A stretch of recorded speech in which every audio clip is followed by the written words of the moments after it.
एका कुटुंबात आई, मुलगा आणि त्याची आजी राहत होते. आजीचे वय थोडे जास्त होते. मुलाचे नाव सागर होते. सागरच्या बाबांचे काही वर्षाआधी निधन झाले होते. तेव्हापासून सर्व जबाबदारी सागरची आई पार पाडत होती.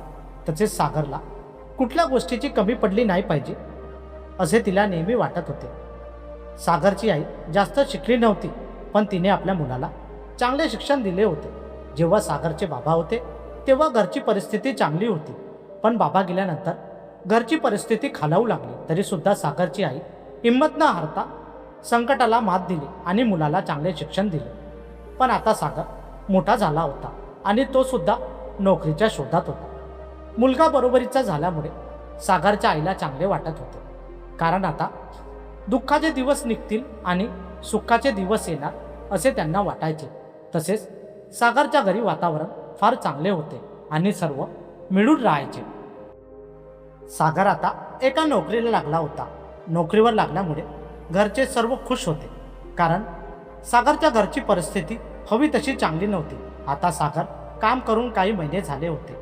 तेवढ्यातच त्याला माहिती झाले की एका ठिकाणी फार चांगली नोकरी आहे, पण त्यासाठी काही पैशाची आवश्यकता पडेल, कारण त्याआधी त्याला थोडं शिकावं लागेल आणि त्या शिक्षणाला फार पैसे लागणार. पण त्याच्या मनात या नोकरीबद्दल एक वेगळीच उत्सुकता निर्माण झाली होती. घरी येऊन त्यांनी आईला सर्व गोष्टी सांगितल्या. आईला त्याच्या गोष्टी ऐकून आनंद झाला, पण मनात एक वेगळा विचार सुरू होता, कारण त्याच्या आईकडे एवढे पैसे नव्हते. पण मुलाच्या शिक्षणासाठी ती काही बोलली नाही. आता सागर नेहमी आईला या गोष्टीबद्दल बोलायचा.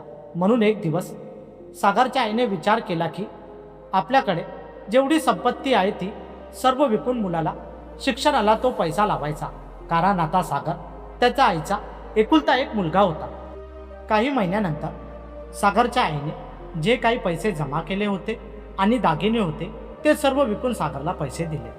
आता फक्त त्यांच्या डोक्याखाली 2 खोल्यांचे छत होते.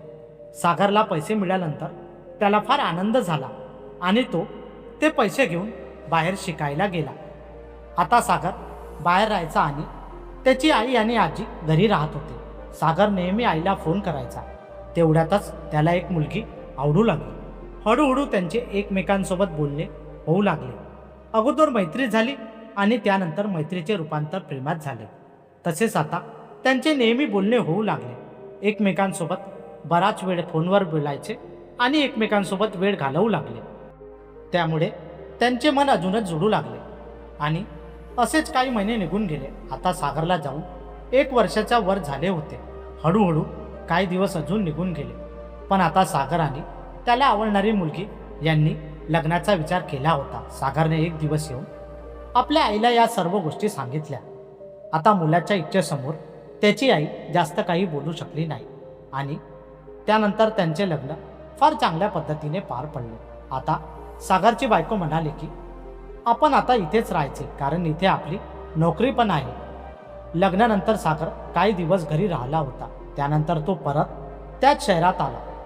आता त्याच्या आईसोबत बोलणे सुद्धा कमी होत होते. आई नेहमी त्याची आठवण करायची, त्याला फोन करायची, पण सागर आईची बरोबर बोलत नव्हता. त्यामुळे आईला त्याची फार काळजी वाटत होती आणि कधीकधी तर तिच्या डोळ्यातून अश्रूसुद्धा वाहत होते. पण सागर आता आपल्या आयुष्यात फार खुश होता.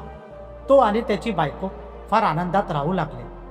पण त्याच्या आईसोबत बोलणे आता फार कमी झाले होते आणि तो सुद्धा आईला फार कमी फोन करायचा. एक दिवस सागरच्या बायकोची तब्येत खराब झाली, म्हणून ते हॉस्पिटलमध्ये गेले.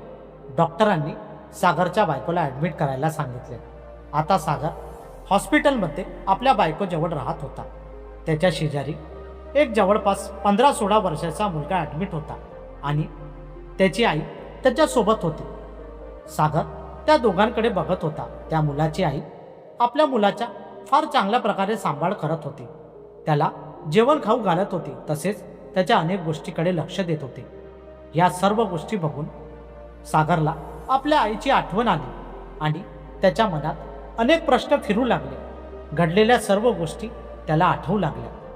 त्याच्या मनात विचार केला की कुठेतरी आपण फार चुकतो, कारण स्वतःच्या स्वार्थासाठी आपण आता आईला विसरत चाललो आहे. सागरला सर्व गोष्टी आठवू लागल्या की आईने आपली सर्व संपत्ती विकून मला शिक्षणाला पैसे दिले. तसेच माझे आयुष्य चांगले झाले पाहिजे त्यासाठी ती नेहमी कष्ट करत होती. पण आज मी या सर्व गोष्टी विसरलो आहे आणि मी फक्त आपल्या स्वार्थासाठी जगत आहे असे असंख्य गोष्टी त्याच्या डोक्यात फिरत होत्या. काही दिवस हॉस्पिटलमध्ये निघून गेले. त्यानंतर त्याच्या बायकोला सुट्टी झाली. तो आपल्या बायकोला म्हणाला की मला आईला भेटायचे आहे आणि मला तिला इथे आणायचे आहे. हे ऐकून तर सागरच्या बायकोला थोडे आश्चर्य वाटले. पण सागरची बायको त्यावेळी काहीच बोलली नाही. त्यानंतर दुसऱ्या दिवशी सागर आपल्या आईला भेटायला गेला. सागर आईला म्हणाला की आई मला माफ कर, माझ्याने फार मोठी चुकी झाली आहे. आई म्हणाली तू काहीच केले नाही म्हणून माफी मागू नको. आईचा हा मोठेपणा बघून सागरला अजूनच आश्चर्य वाटले.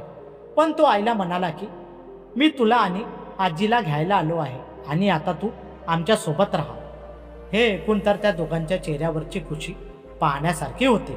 काही दिवसानंतर तो त्यांना घेऊन आला आणि आता ते फार आनंदात राहतात. खरं तर या जगात आईशिवाय दुसरं कोणीच इतकं महत्त्वाचे नसते, कारण आईच आपले जग असते आणि ती जर जवळ असती तर आयुष्य फार आनंदात असते. मित्रांनो, कथेला लाईक आणि चॅनलला सबस्क्राईब करायला विसरू नका. धन्यवाद.